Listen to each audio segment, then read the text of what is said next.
हम लोगों ने पिछली क्लास में शायद अभ्यास 1E तक कंप्लीट कर लिया था ना। अभ्यास 1E हो गया था।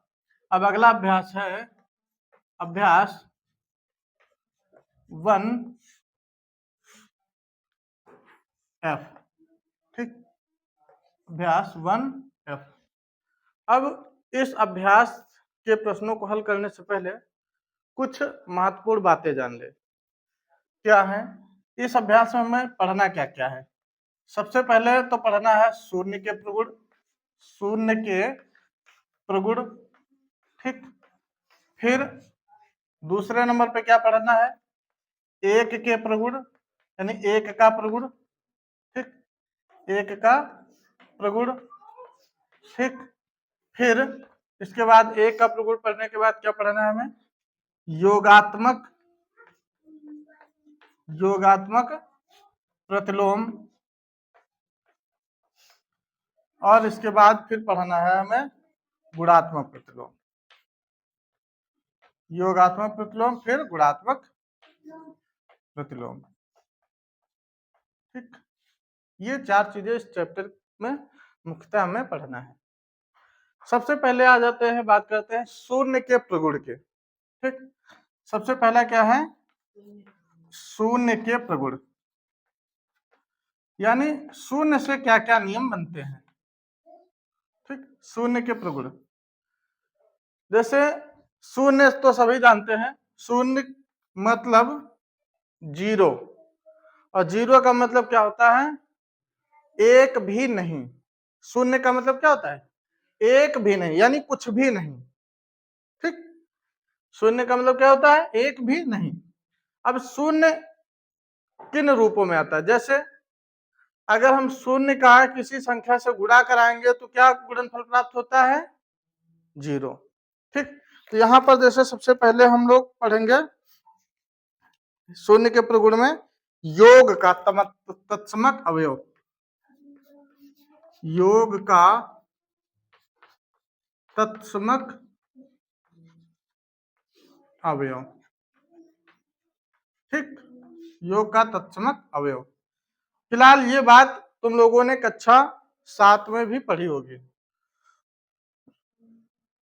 क्या कि यदि हम 6 में पढ़ी होगी, यदि हम किसी संख्या को शून्य में जोड़ें, ठीक, तो हमें वही संख्या प्राप्त हो जाती है ना।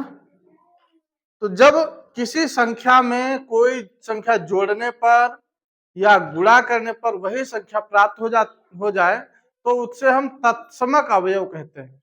क्या कहते हैं, तत्समक अवयव। गुणा में, भाग में और जोड़ या घटाने में तत्समक अवयव से कहा जाता है। अब जैसे मान लीजिए एक ए कोई संख्या है और इसमें से अगर हम जीरो को जोड़ दें, ठीक, तो हमें क्या मिलता है, ए मिल जाएगा। ये तो थी पूर्ण संख्या के रूप में, पूर्ण संख्या या पूर्णांक, ठीक। इसी तरह से यहाँ प्रगुण जो पढ़ रहे थे परिमेय संख्या में पढ़ रहे थे, तो परिमेय संख्या हमने मान लीजिए ले लिया p बटे q और प्लस जीरो, तब भी हमें कितना प्राप्त होगा, p बटे q ही प्राप्त होगा, ठीक। तो जब किसी संख्या में शून्य यानी शून्य को जब जोड़ा या घटाया जाता है तो हमें वही संख्या प्राप्त हो जाती है। तो जब वही संख्या प्राप्त हो जाए तो ऐसी स्थिति में ये कहलाएगा, यानी अवयव तत्समक अवयव है। तत्समक अवयव वो होता है जिसके जोड़ने या घटाने से संख्या में कोई भी प्रभाव ना पड़े। तो यहाँ पर जीरो योग का तत्समक अवयव है। जीरो क्या है, योग का तत्समक अवयव है। क्यों, क्योंकि जीरो को यदि हम किसी संख्या में जोड़ेंगे तो योगफल में कोई परिवर्तन नहीं होता है, ठीक। तो यहाँ पे लिख सकते हैं जीरो ब्रैकेट में क्या लिख देंगे, शून्य, शून्य योग का क्या है, योग का तत्समक अवयव है, ठीक। कहने का मतलब यह है कि यदि हम शून्य को किसी संख्या में जोड़ें ठीक, तो उस संख्या में कोई परिवर्तन नहीं होता है। ठीक, तो ये तो हमारा था तत्समक अवयव। इसके बाद अगला जो प्रगुण है परिमेय संख्या का शून्य से गुणा। ठीक, परिमेय संख्या का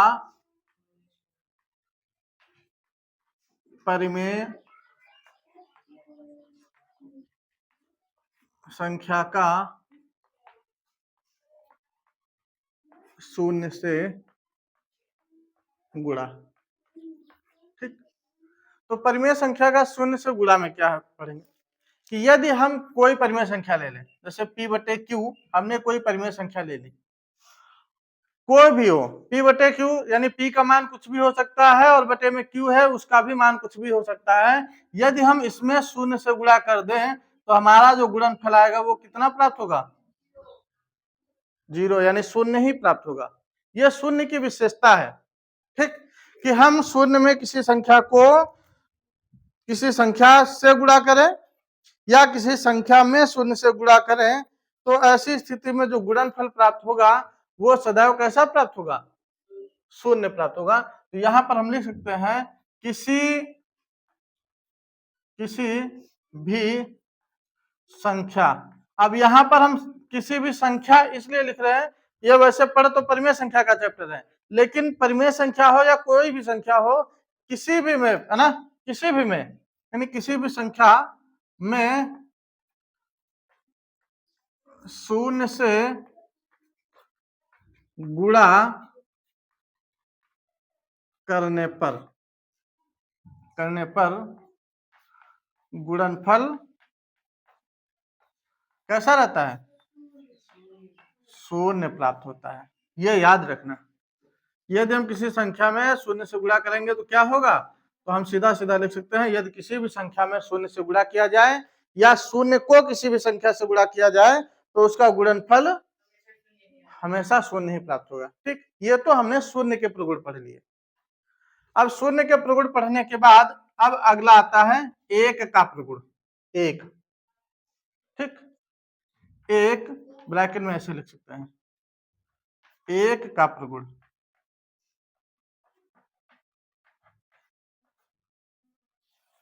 ठीक, अब एक का प्रगुण में क्या है?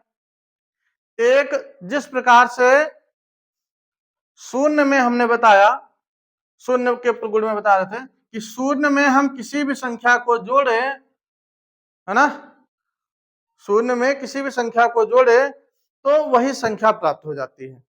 वैसे ही गुणा में यानी जो एक में है कि यदि हम यानी एक का प्रगुण क्या है कि एक को, ठीक, एक को किसी भी संख्या से, किसी भी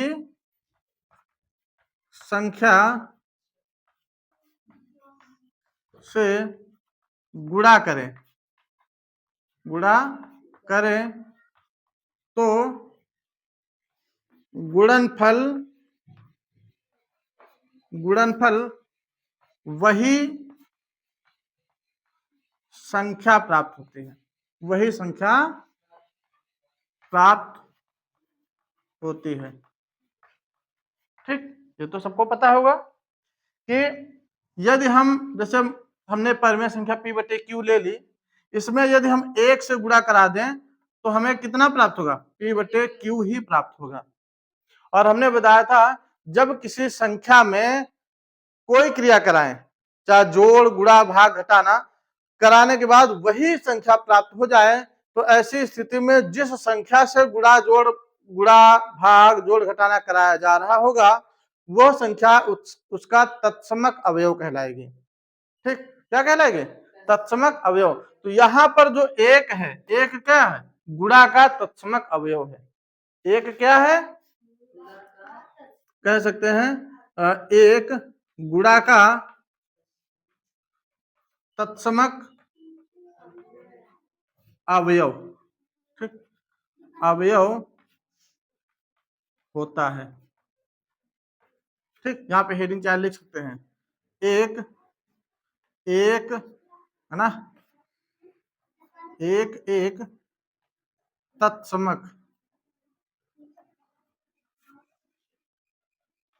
अवयव के रूप में। यानी हम लोगों ने क्या पढ़ा कि जो एक है वो गुणा के तत्समक अवयव के रूप में कार्य करता है, शून्य योग के तत्समक अवयव के रूप में कार्य करता है। ठीक, तो अगर जैसे पूछा जाए गुणा का तत्समक अवयव बताइए क्या है, तो हम क्या बताएंगे, गुणा का तत्समक अवयव एक होता है। ठीक, योग का तत्समक अवयव पूछा जाए तो योग का तत्समक अवयव क्या होता है, शून्य होता है। ठीक, इनका मतलब क्या है कि इनमें यदि हम किसी संख्या को जोड़ें या गुणा करें, इनका जो मान आएगा वो कितना प्राप्त होगा, वही संख्या प्राप्त हो जाती है। जैसे शून्य में यदि हम किसी संख्या को जोड़ेंगे तो हमें शून्य प्राप्त होगा, शून्य में किसी संख्या को जोड़ेंगे तो वही संख्या प्राप्त होगी। ठीक, और एक में यदि किसी संख्या से गुणा करेंगे तो वही संख्या प्राप्त होगी गुणा करने पर। ठीक, तो ये तो हमारे थे शून्य और एक के प्रगुण। अब इसके बाद आ जाते हैं, अगला नंबर है योगात्मक प्रतिलोम। योगात्मक प्रतिलोम। अब योगात्मक और गुणात्मक प्रतिलोम क्या होता है? प्रतिलोम योगात्मक, प्रतिलोम का मतलब होता है उल्टा, विपरीत। ठीक, और योगात्मक की बात की जाए तो जैसे योगात्मक का मतलब हो गया, जैसे मान लीजिए कोई संख्या है प्लस की है, तो जब योगात्मक प्रतिलोम उसका कहा जाएगा तो वह संख्या माइनस की। योगात्मक प्रतिलोम मतलब उसी का विपरीत चिन्ह का। ठीक, जैसे यहां हम लिख सकते हैं किसी भी संख्या में, किसी भी संख्या में, ठीक, -1 से गुणा करने पर, -1 से गुणा करने पर योगात्मक, ठीक, योगात्मक प्रतिलोम प्राप्त होता है, प्राप्त होता है। योगात्मक प्रतिलोम में हमने क्या बताया कि ऐसी संख्या है ना, ऐसा या संख्या या पूर्णांक जिसको उसी संख्या में जोड़ने पर योगफल कितना प्राप्त हो, शून्य। ठीक, यदि किसी संख्या में उसी संख्या को जोड़ने पर योगफल शून्य प्राप्त हो तो वह उसका क्या कहलाती है, योगात्मक प्रतिलोम कहलाता है। एग्जाम्पल के तौर पे जैसे योगात्मक प्रतिलोम, जैसे हमने एक संख्या परिमेय संख्या ले ली p प्लस p बटे क्यू। ठीक, और क्या कर रहे हैं हम, इसी में से माइनस p बटे क्यू ये जोड़े तो क्या प्राप्त होगा, ये p बटे क्यू धन ऋण का गुणा ऋण p बटे क्यू, और जब इन दोनों को हल करेंगे तो कितना प्राप्त हो जाएगा, शून्य प्राप्त हो जाएगा। तो ये p बटे क्यू इस माइनस p बटे क्यू का योगात्मक प्रतिलोम होगा, और ये माइनस p बटे क्यू p बटे क्यू का योगात्मक प्रतिलोम होगा। मतलब ये एक दूसरे के योगात्मक प्रतिलोम हो जाएंगे। जैसे तुमसे अगर कहा जाए -5 का योगात्मक प्रतिलोम बताओ, -5 का योगात्मक प्रतिलोम। ठीक, तो -5 का योगात्मक प्रतिलोम का मतलब क्या है कि हम -5 जैसे लिखा है, इसमें ऐसी कौन सी संख्या जोड़े कि योगफल 0 हो जाए, ऐसी कौन सी संख्या जोड़े, तो यदि हम -5 में +5 जोड़ दें तो योगफल 0 हो जाएगा। तो हम यही कह सकते हैं -5 का योगात्मक प्रतिलोम क्या होगा, -5 का योगात्मक प्रतिलोम क्या होगा, तो -5 का योगात्मक प्रतिलोम +5 होगा। ठीक, -5 का योगात्मक प्रतिलोम क्या होगा, +5 होगा। ठीक, तो बात समझ में आ गई ना, बात समझ में आ गई ना। योगात्मक प्रतिलोम का मतलब, योगात्मक प्रतिलोम वही संख्या होती है ना जिसको उसी में जोड़ने पर योगफल शून्य प्राप्त हो जाए। ये तो था योगात्मक प्रतिलोम। अब अगला आ जाओ गुणात्मक प्रतिलोम पे। गुणात्मक प्रतिलोम, जैसे योगात्मक प्रतिलोम में बताया कि योगफल आ जाए शून्य, वैसे ही गुणात्मक प्रतिलोम में क्या आ जाए, गुणात्मक प्रतिलोम में शून्य नहीं लाना है, गुणात्मक प्रतिलोम में शून्य नहीं लाना है। गुणात्मक प्रतिलोम में क्या होता है, गुणात्मक प्रतिलोम में हमें यानी वह संख्या होगी जिसे उसी में गुणा करने पर गुणनफल 1 प्राप्त हो जाए। जैसे हमने एक परिमेय संख्या ले ली, एक a बटे b, तो गुणात्मक प्रतिलोम, अगर हम इसका गुणात्मक प्रतिलोम का बात यानी इसके गुणात्मक प्रतिलोम की बात करेंगे तो गुणात्मक प्रतिलोम इसका वह संख्या होगी जिसको इस संख्या में यदि गुणा करा दिया जाए तो गुणनफल इसका 1 मिल जाए। ठीक, तो जैसे a बटे b का गुणात्मक प्रतिलोम कहा जाए तो हम गुणात्मक प्रतिलोम इसी को उल्टा कर दें, इसी को उल्टा कर दें। तो अब जब उल्टा करेंगे तो देखो b से b कटेगा, a से a कटेगा, तो क्या प्राप्त हो जाएगा, 1। तो ये जो a बटे b का अगर गुणात्मक प्रतिलोम कहा जाए तो b बटे a हो जाएगा, और अगर b बटे a का गुणात्मक प्रतिलोम कहा जाए तो a बटे b हो जाएगा। जैसे एग्जांपल के तौर पे एक संख्या और ले रहे हैं, जैसे हमने कहा -5 का गुणात्मक प्रतिलोम बताओ। ठीक, -5 का गुणात्मक प्रतिलोम, तो -5 का गुणात्मक प्रतिलोम का मतलब क्या है कि हम -5 में ऐसी किस संख्या से गुणा करें कि इनका गुणनफल 1 आ जाए। ठीक, ऐसी किस संख्या से गुणा करें कि गुणनफल इनका क्या आ जाए, 1। तो अब इसके नीचे कुछ नहीं लिखा है तो हम क्या मान लेंगे, 1 मान लेंगे, और बस इसी संख्या को उल्टा कर दो। तो अगर जैसे -5 का गुणात्मक प्रतिलोम कहा जाए तो -5 का गुणात्मक प्रतिलोम, अब देखो इन दोनों का गुणा कराएंगे तो कितना प्राप्त हो जाएगा, ये 5 से 5 कटा, 1 से तो 1 आ जाएगा। तो हमें किस संख्या से गुणा करने पर 1 प्राप्त हुआ है, -5 में किस संख्या से गुणा करने पर 1 प्राप्त हुआ है, तो 1 बटे -5, यानी उसी संख्या के उल्टा करने पर। तो -5 का गुणात्मक प्रतिलोम क्या आ जाएगा, माइनस का 1 बटे 5।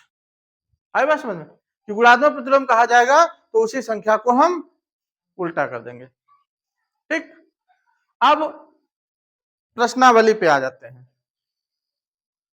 चलो अभ्यास 1, प्रश्नावली जो 1 का जो पहला क्वेश्चन है, पहले सवाल में हमें कथन बताने हैं कि कौन सा कथन सत्य है और कौन सा कथन असत्य है। ठीक, सत्य और असत्य कथन बताने, इसमें पहला सवाल है -6 बटे 7 फिर प्लस यहां पे लिखा है 6 बटे 7। अच्छा, और कहा जा रहा है परिमेय संख्या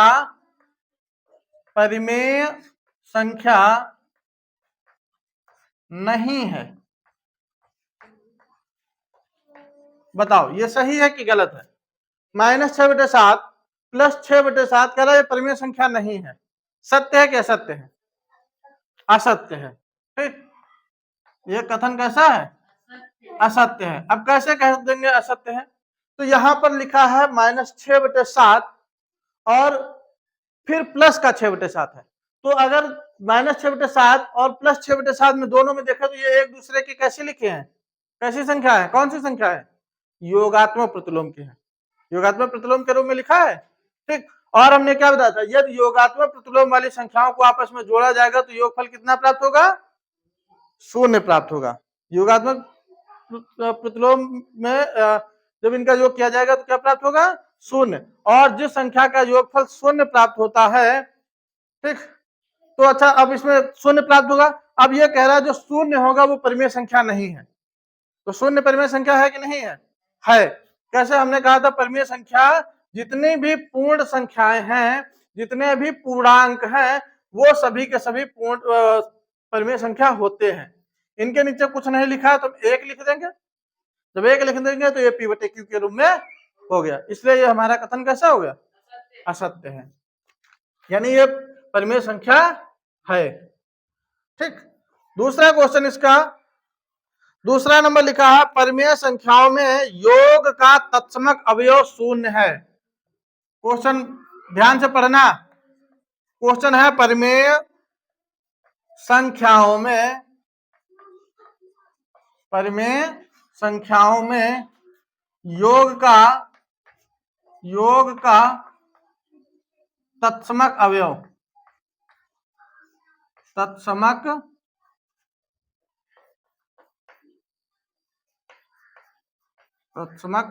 अवयव शून्य है। बताओ सही है कि सही है कि गलत? सत्य है कि सत्य? शून्य है। कह रहा परिमेय संख्याओं में योग का तत्समक अवयव शून्य है। सत्य है। योग का तत्समक अवयव क्या होता है? शून्य। हमने क्या बताया था कि ऐसी संख्या जिसके जोड़ने पर शून्य प्राप्त हो जाए, है ना? शून्य प्राप्त हो, शून्य नहीं, वही संख्या प्राप्त हो, वही संख्या। जैसे मान लीजिए 5 में यदि हम 0 को जोड़ेंगे तो 5 मिल जाएगा, है ना? यानी ऐसी संख्या जो किसी संख्या में जोड़ने पर पुनः वही संख्या प्राप्त हो जाए तो वो कहलाती है उस संख्या का तत्समक अवयव। ठीक, जैसे 5 को यदि शून्य में जोड़ा जाएगा तो 5 ही प्राप्त होगा, यानी योगफल में कोई परिवर्तन ना आए, वही संख्या हो वही योगफल प्राप्त हो। अगला क्वेश्चन नंबर 3 कह रहा परिमेय संख्या शून्य का योगात्मक प्रतिलोम नहीं होता है। शून्य का योगात्मक प्रतिलोम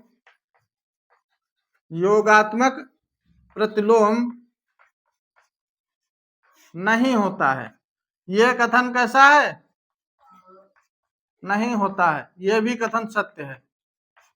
यानी शून्य का योगात्मक प्रतिलोम नहीं होता। योगात्मक प्रतिलोम यानी शून्य में क्या जोड़ेंगे? शून्य तो खुद शून्य है, ठीक, उसमें क्या जोड़ने पर शून्य प्राप्त होगा।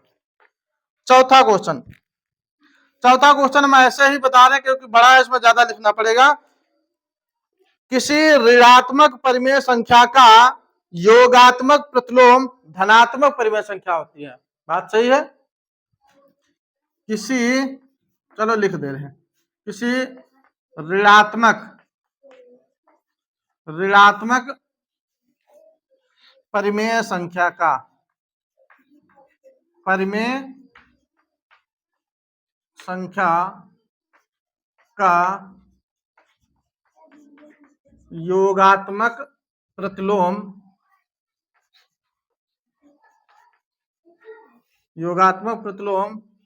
प्रतिलोम धनात्मक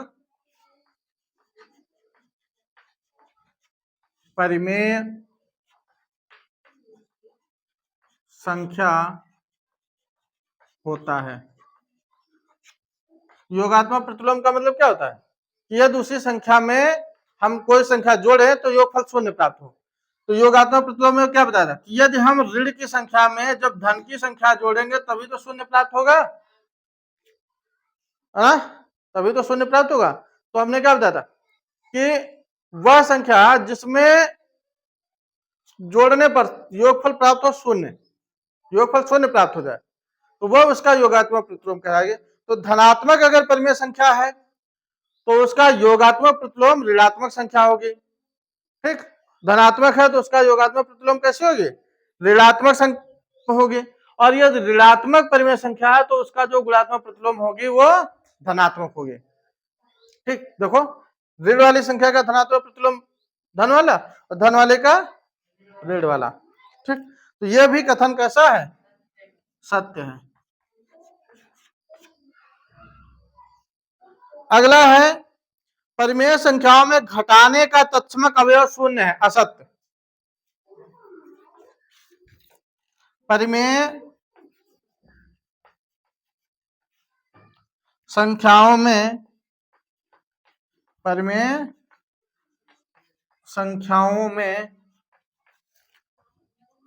घटाने का तत्समक अवयव कह रहा शून्य है। तो ये कथन हमारा असत्य है। घटाने में तत्समक अवयव शून्य नहीं होता है। घटाने का जो तत्समक योग का होता है तत्समक अवयव शून्य। ठीक, अगला क्वेश्चन नंबर 6 है गुणा का तत्समक अवयव 1 है। बिल्कुल सही। गुणा का तत्समक अवयव कितना होता है? शून्य मतलब 1 होता है। गुणा का तत्समक अवयव 1 होता है। ये कथन हमारा सत्य है। ठीक। अब 7वां, करा ऋणात्मक परिमेय संख्या का गुणात्मक प्रतिलोम एक ऋणात्मक परिमेय संख्या होती है। बात सही है भी है।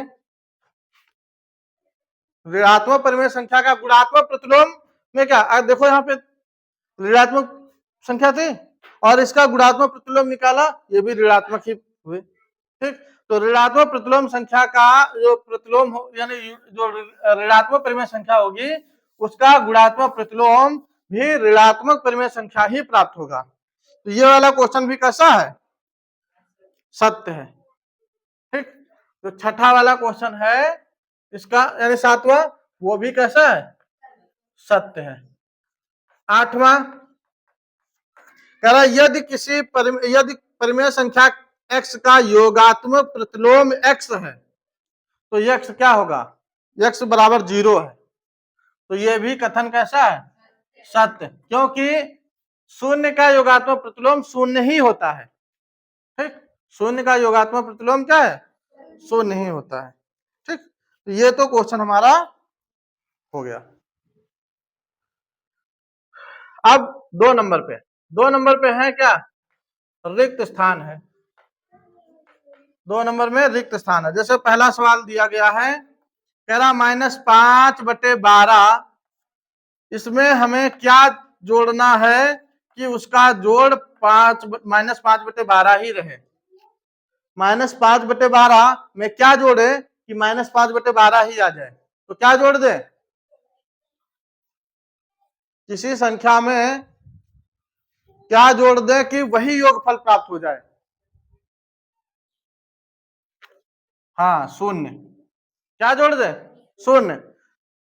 ये हमने बताया था शून्य एक तत्समक अवयव के रूप में, तत्समक अवयव में बताया था। तत्समक अवयव में क्या बताया था कि यदि किसी संख्या में कुछ भी जोड़ के वही संख्या प्राप्त हो जाए तो वह उसका तत्समक अवयव कहलाती है।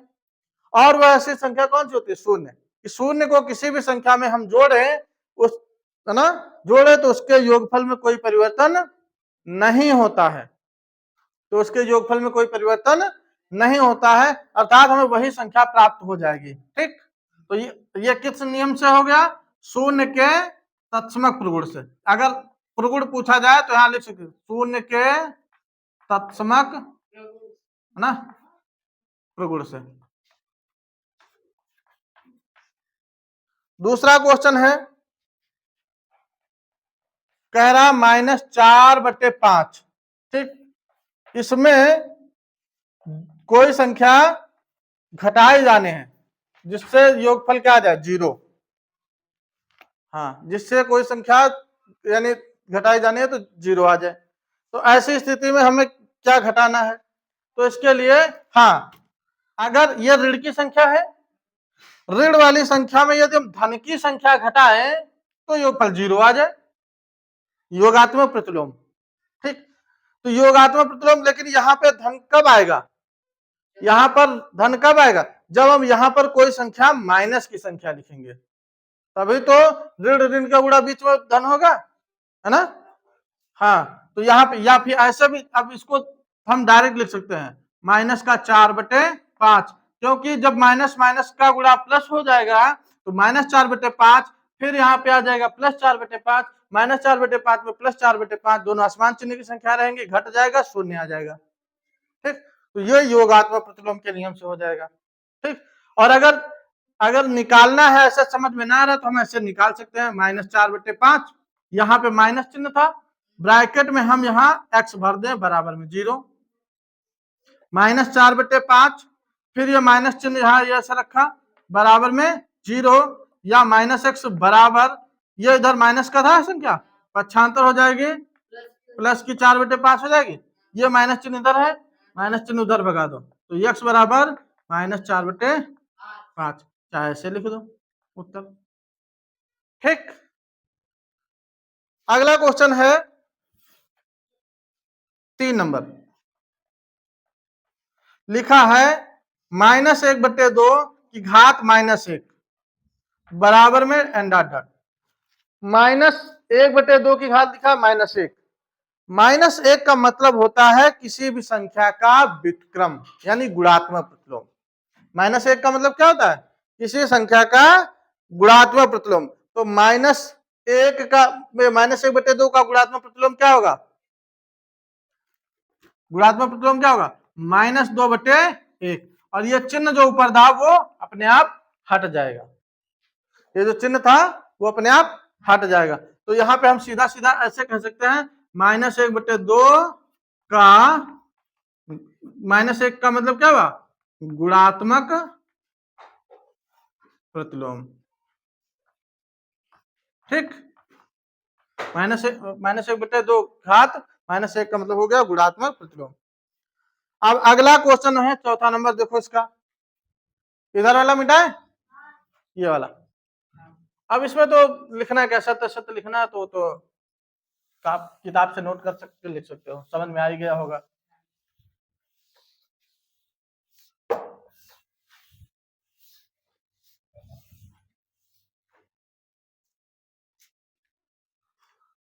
इसका चौथा नंबर देखो, इसका चौथा लिखा है -2/3 फिर गुणा में है 3/4 और इसका -1 है बराबर में डॉट।